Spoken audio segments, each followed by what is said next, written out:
आपण ही लाईव्ह दृश्य पाहतो आहोत। आदित्य ठाकरे आणि वरुण सरदेसाई इथे आलेल्या सगळ्या युवा कार्यकर्त्यांच्या अभिनंदनाचा स्वीकार करतायत। उद्धव ठाकरे सुद्धा इथे पोहोचलेले आहेत।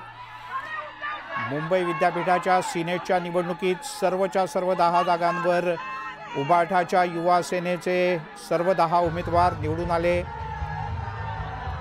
आपण पुढे पाहतो आहोत। आदित्य ठाकरे यांच्या बाजूने ते सर्व निवडून आलेले उमेदवार आहेत आणि या सगळ्यांचं अभिनंदन करण्यासाठी स्वतः उद्धव ठाकरे यांची भेट घेण्यासाठी हे सगळेजण आज मातोश्रीवर पोहोचलेत आणि त्यांचं अभिनंदन उद्धव ठाकरे यांच्या वतीनं करण्यात येत आहे। पुढच्या काही क्षणात आदित्य ठाकरे हे माध्यमांशी बोलतील अशी शक्यता आहे। वरुण सरदेसाई यांच्या नेतृत्वाखाली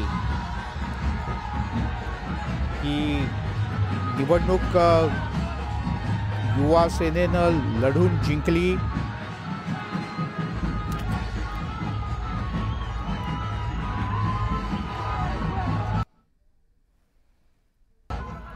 आपण ही थेट दृश्य पाहतो आहोत उद्धव ठाकरे यांच्या वर्षा निवासस्थानाच्या इथली, माफ करा, उद्धव ठाकरे यांच्या मातोश्री निवासस्थानाच्या इथली ही लाईव्ह दृश्य आपण पाहतो आहोत।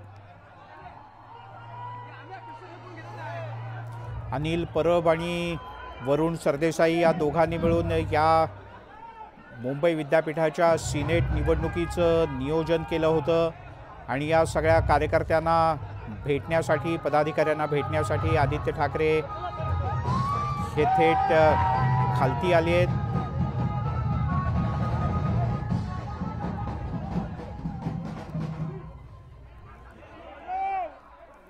जवळपास 6 ते 7 वर्षानंतर मुंबई विद्यापीठाच्या सिनेटच्या निवडणुका झाल्या। यापूर्वीच्या निवडणुकीत सुद्धा शिवसेनेनं, म्हणजे त्यावेळेला शिवसेना एकत्र होती, शिवसेनेनं एक हाती विजय मिळवला होता, मोठा विजय संपादन केला होता। यानंतर मुंबई विद्यापीठाच्या परिसरातून बरेच वारे वाहून गेले। यावेळेला वरुण सरदेसाई आणि आदित्य ठाकरे यांना युवा सेनेच्या कार्यकर्त्यांनी अक्षरशः उचलून घेतलंय आणि मातोश्रीच्या बाहेर एकच जल्लोष सुरू असल्याचं आपल्याला पाहायला मिळत आहे।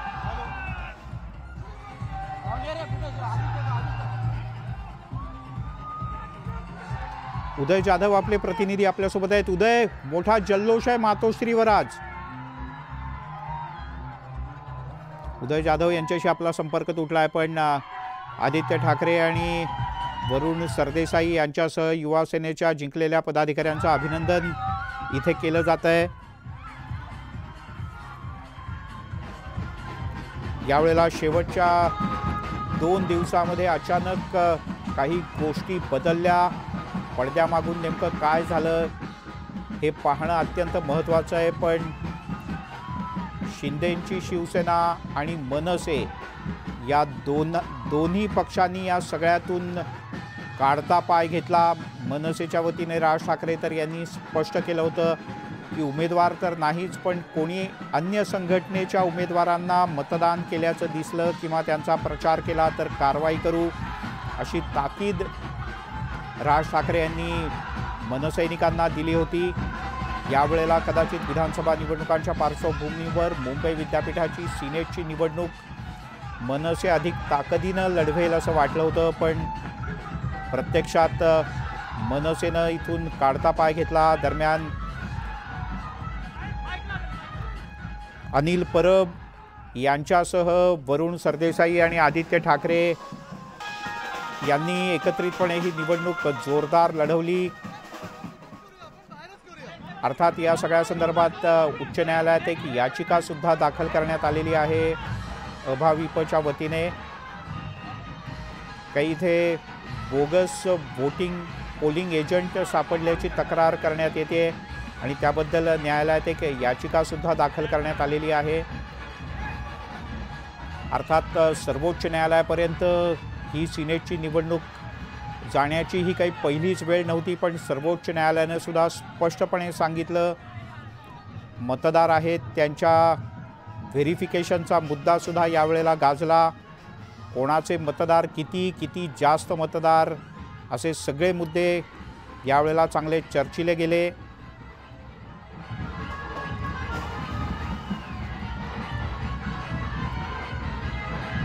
पदवीधर मतदारसंघाची निवडणूक सुद्धा अनिल परब यांनी जिंकली होती। मोठा विजय मुंबईतल्या या पदवीधर मतदारसंघात ॲडव्होकेट अनिल परब यांनी मिळवला आणि त्या पाठोपाठ मुंबई विद्यापीठावर शिवसेना उभाठाचा भगवा आता फडकलेला आहे। शिवसेना उभाठाची मशाल आता इथे डौलानं फडकेल आणि पाठोपाठ मिळालेलं उभाठाचं हे दुसरं यश।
आदित्य ठाकरे यांनी आपल्या मातोश्री रश्मी ठाकरे यांनाही गुलाल लावला।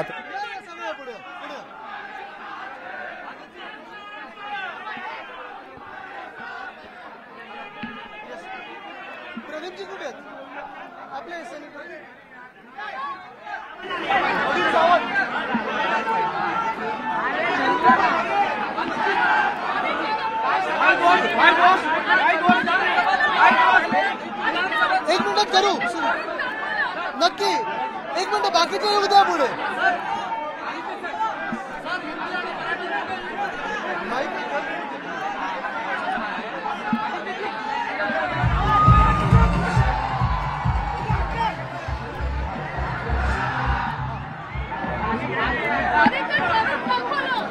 करूया सुरू।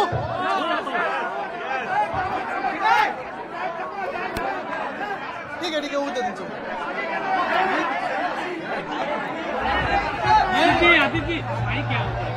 माइक घेऊ। माइक आहे का?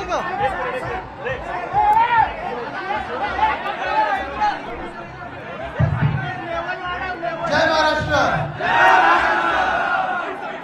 सर्वप्रथम मी आपल्या सर्वांचं अभिनंदन करतो। विजय काय असतो हे आपण काल दाखवून दिलेलं आहे, करून दाखवलेला आहे आणि ही सुरुवात आहे। असाच विजय आपल्याला येत्या विधानसभेत पण प्राप्त करायचा आहे, त्याची सुरुवात आहे। आज सगळ्यांचं अभिनंदन करत असताना आपल्या 10च्या 10 युनिव्हर्सिटीचे सेनेटर्सचं अभिनंदन करत असताना सगळ्यात पहिला सन्मान आणि सत्कार आपण राजन कोळंबेकरजींचा करायचा आहे। राजन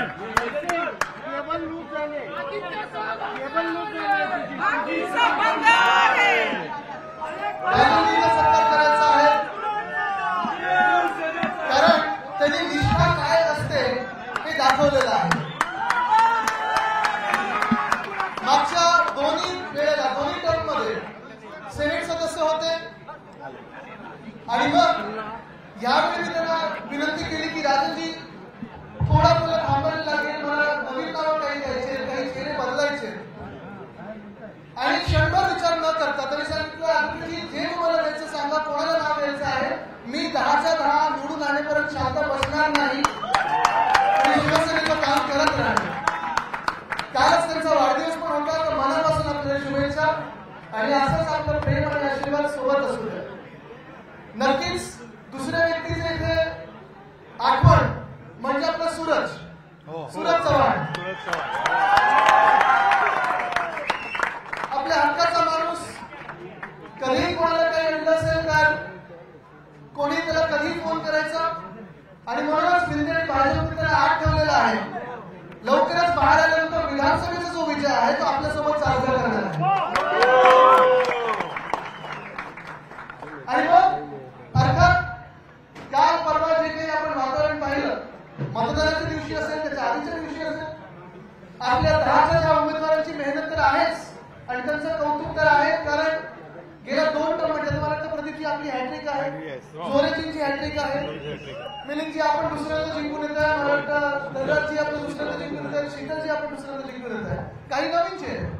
आणि आपल्याला माहिती की आपल्यावर जबाबदारी फार मोठी आहे. कारण मुंबई विद्यापीठ हे फक्त काही मुंबई शहर आणि उपनगर नाही, तर पालघर असेल, वसई विरार असेल, कल्याण डोंबिवली असेल, ठाणे असेल, नवी मुंबई असेल, रत्नागिरी, रायगड, सिंधुदुर्ग या सगळ्या जिल्ह्यांमध्ये, या सगळ्या पूर्ण तालुक्यांमध्ये आपलं काम असते. एवढे वर्ष मला वाटतं 2010 पासून आपण ठरवलं होतं की एकट्याने लढायचं आणि एकट्याने जिंकायचं. आपण लोकांची सेवा करत आला, विद्यार्थ्यांना मदत करत आला आणि लवकरच आपण नवी हेल्पलाईन विद्यार्थ्यांसाठी आणि सगळ्याच पदवीधरांसाठी जाहीर करणार आहोत. तुमच्यासोबत बरोबर तुझं कौतुक करायचं तेवढं कमीच आहे. कारण आपले इन हाऊस मॅथमॅटिशियन ज्याच्यात आपला कधी काही संबंध नसतो गणिताचा, पण खरोखर दिवस रात्र मेहनत करणे. मध्ये मध्ये मी तर वरुणला परवा पण चिडवत होतो की वरुण परत स्थगित येणार नको. आता मला कळलं वरुणला सरपायचं असेल की सांगायचं वरुण सेनेटर स्थगित येते. कारण मला आठवतं गेले 2 वर्ष ही निवडणूक आपण सगळे शिवसैनिक असतील, शिवसैनिक असतील, युवती सेना असेल, महिला आघाडी असेल, भारतीय कामगार सेना असेल, स्थानिक लोक अधिकार समिती असेल, आम्ही गेले 2 वर्ष तुम्हाला सगळ्यांना फोन करतोय. खास करून आपले शिवसेनेचे जे नेते आहेत, उपनेते आहेत, विभाग प्रमुख आहेत, ह्यांना सगळ्यांना फोन करतोय आणि सतत आपण सरपायचो की अरे फॉर्म भरले की नाही, फॉर्म भरले की नाही. एक कौतुक म्हणजे मला वाटतं आपल्या सगळ्यांना आठवत असेल, मागच्या वर्षीची आपला ऐतिहासिक नोंदणी झाली. अंकित तुलाही आठवत असेल, हे 40 गद्दार जेवढे आपल्यात होते तेव्हा जेवढी नोंदणी झाली नव्हती तेवढी ऐतिहासिक नोंदणी ही तुम्ही सगळ्यांनी मागच्या वर्षी करून झाली. यालाच घाबरून शिंदे सरकार असेल, भाजपने असेल, 2दा ही आपली निवडणूक रद्द केली आणि करत करत जय कितीवर नोंदणी आणली आपली